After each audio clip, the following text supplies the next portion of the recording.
WhatsApp guys. तो आज की वीडियो में कोई ब्लॉग नहीं, आज के वीडियो में कोई मस्ती नहीं, आज के वीडियो में कुछ इंपॉर्टेंट बात है जो मैं बोलना चाहता हूँ। मुझे पता है कि आपने इस थंबनेल को देख के इस वीडियो में क्लिक किया है, क्योंकि मेरे चैनल में कभी ऐसा थंबनेल वाला कोई भी वीडियो नहीं आया था। आज मैं एक दोस्त की कहानी बोलने जा रहा हूँ जो अभी इस दुनिया में नहीं है। वो मेरा एक दोस्त है, तो मुझे लगता है आज वो इस दुनिया में नहीं है तो उसके लिए एक ऐसा वीडियो होना चाहिए। और उसके साथ जो हुआ है, मैं चाहता हूँ कि सबको जानना चाहिए और इस बात से कुछ सीखना चाहिए कि ऐसा गलत स्टेप और कोई ना ले। और ये दोस्ती है मेरे एक दोस्त की, मयूर गोस्वामी का।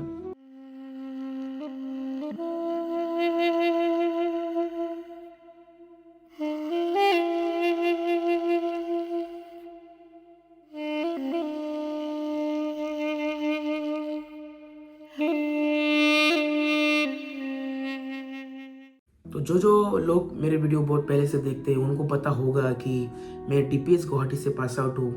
तो जब मैं क्लास 10 स्टैंडर्ड में था तो उस टाइम में हमारे स्कूल में क्लास 11 के नए नए बच्चे एडमिशन लेने आते हैं। कुछ बच्चे जो उसी स्कूल में पास आउट हुए और उधर पे एडमिशन लेते हैं, और कुछ बच्चे जो बाहर से आते हैं अच्छे स्कूल में पढ़ने के लिए। आपको पता है डीपीएस गुवाहाटी या डीपीएस एक बहुत बड़ा ब्रांड है।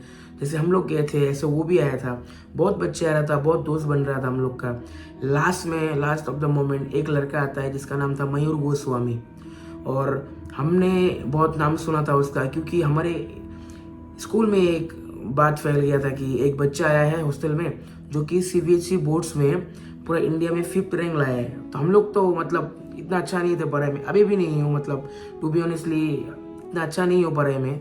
तो वो बहुत अच्छा पढ़ाई में था, तो हम लोग को पूरा शौक ही गया था कि एक बंदा जो पूरा इंडिया में 5th पोजीशन आया है तो उससे मिलते, उससे बात करते। तो हम लोग गए, उस लड़के से बात किया। वो चश्मा पहनता था, मुझे वो देखने में तो ऋतिक रोशन लगता था, मतलब कोई मिल गया क्या। मैं इसको बोला भी था, तो उससे मेरा अच्छा दोस्ती हुआ। वो बहुत हम्बल नेचर का इंसान था, बहुत अच्छा इंसान था।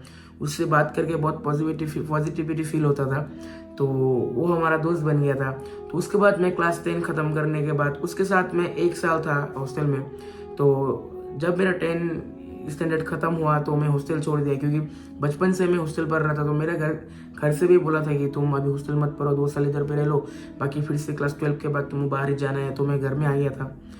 तो ये कहानी था मेरे पीछे का, लेकिन अभी सडनली क्या हुआ है मैं वो आपको बताता हूँ, जिसके लिए ये वीडियो बना है।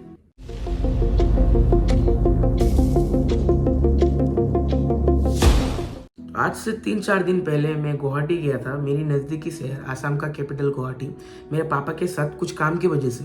तो जब मैं ट्रेन से लौट रहा था, शाम के कुछ 4:30 बजे था, तो मेरा दोस्त तनिष का कॉल आता है। तो आप लोगों को शायद से मैंने आज तक वीडियो में दिखाया नहीं। Tanish one of my hostel mate, और वो मेरा क्लासमेट है, बहुत अच्छा दोस्त है मेरा। हम लोग एक साथ 2 साल बिताए हॉस्टल में। तो तनिष ने मुझे कॉल करके ऐसा करके बोला, तेरे को पता है सोहेल, हमारा स्कूल में जो एक टॉपर था। मैंने बोला हाँ। तो उसने ऐसा बोला कि उसने सुसाइड कर लिया।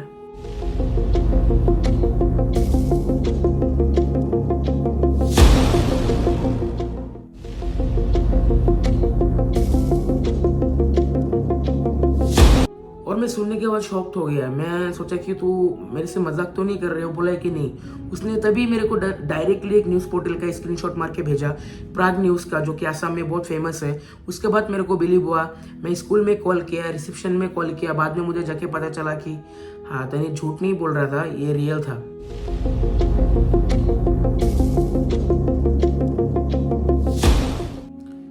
आप सोच सकते हो, ऐसा एक लड़का जिसका कोई अड्डा वाला दोस्त नहीं था, जिसका कोई गर्लफ्रेंड्स नहीं था जितना मैं जानता हूँ, जिसका कोई आलतू फालतू काम में इतना टाइम नहीं देता था, वो लड़का गुवाहाटी के बेलतोला नाम का एक जगह में एक फ्लैट में रह रहा था, उर्वशी एनक्लेव, क्योंकि उसका पापा एक टी गार्डन के मैनेजर था।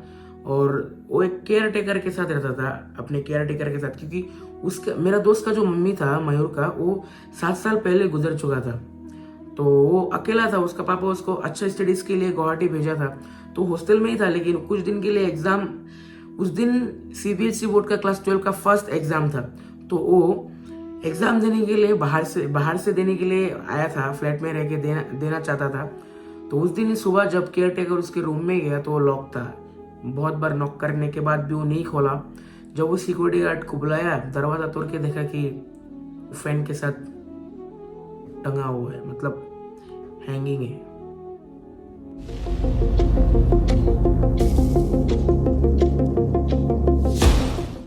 जब जब वो सुसाइड किया उससे पहले एक लेटर लिख के गया था, डेथ नोट, वो उसके पापा के लिए। और इतना मैं जानता नहीं हूँ कि उस लेटर में उसने क्या लिखा था, क्योंकि पुलिस और उसका फैमिली ने उसको पर्सनल रखा है। लेकिन हमारा तो दोस्त है, हमने थोड़ा ऐसा सुनने का और जानने का कोशिश किया तो हमें इतना पता लगा कि उसका फर्स्ट लाइन में ऐसा लिखा था, मिस यू पापा, क्योंकि उसका मम्मी तो इस दुनिया में था ही नहीं, अभी उसका पापा है।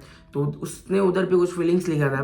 लेकिन इतना इतना श्योर है हम लोग कि उसके मौत के पीछे एक ही कारण है, कि जब वो क्लास 10 में पूरा ऑल इंडिया में 5th रैंक लाया था, तो आज जब वो क्लास 12 का एग्ज़ाम देने जा रहा था तो उसका प्रिपरेशन थोड़ा अच्छा नहीं था। तो उसने ये प्रेशर अपने दिमाग में नहीं ले पाया कि कल को अगर मेरा इस एग्ज़ाम में पोजीशन नहीं रहा तो सोसाइटी मुझे कैसे ट्रीट करेगा, फैमिली मुझे कैसे ट्रीट करेगा, दोस्त मुझे कैसे ट्रीट करेगा। तो इस डर से उसने अपने आप को ख़त्म कर दिया। आज मेरा यही कुछ बात था जो मैं बोलना चाहता था। इसे एक पॉजिटिव वीडियो के तरह से लीजिएगा। मैं आप लोग को ये वीडियो इसीलिए सुना रहा हूँ, ये सब बात, या आप लोग कभी भी ऐसा बैड स्टेप मत लो, क्योंकि ज़िंदगी बहुत सुंदर है और इसको जीने के लिए कितना भी प्रेशर संभालना पड़े, सहो, बी स्ट्रॉन्ग।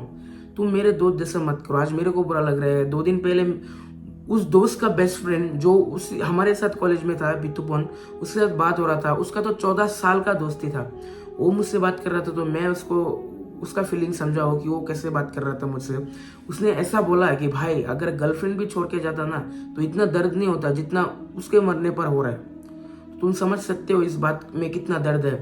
उसका 14 ईयर्स का फ्रेंडशिप था। तो उसने मुझे बोला था कि सोहेल भाई तुम ऐसा करके एक वीडियो बनाना ताकि लोगों को भी पता चले और हम लोग को भी मतलब एक मेमोरी के हिसाब से ट्रिब्यूट रह जाए मयूर भाई के लिए। तो मैं मेरे खुदा से ही बोलना चाहूँगा कि मयूर भाई तुम जहाँ पे भी हो, ऊपर वाला तुमको जन्नत नसीब करे, तुम अच्छे जगह में हो। क्योंकि मैं जितना जानता हूँ तुमने कभी किसी के साथ बुरा किया नहीं और तुम बहुत अच्छे थे। मैं आज भी बोलता हूँ, कल भी बोलता था, आगे भी बोलूँगा कि मैंने जितना टाइम तुम्हारे साथ बिताया है वो बहुत मेमोरेबल होगा। और मैंने कभी सोचा नहीं था कि तुम भी इस स्टेप में जाओगे या लोगे।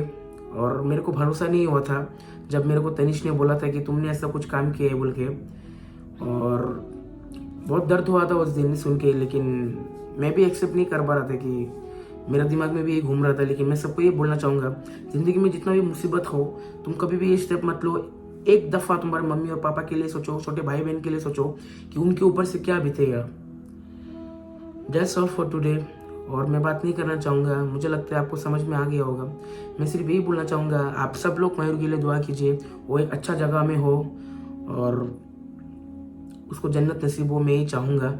और कोई भी ऐसे स्टेप ना ले। और दोस्त तुम बहुत याद आओगे, तो इसीलिए मैं ये वीडियो बना रहा हूँ। बहुत याद आता है तुम्हारा आजकल, मतलब ऐसा होता है कि नहीं, सडनली कुछ ऐसा सुनने से वो दिमाग में एक सदमा जैसा रह जाता है, तो नहीं जाता है।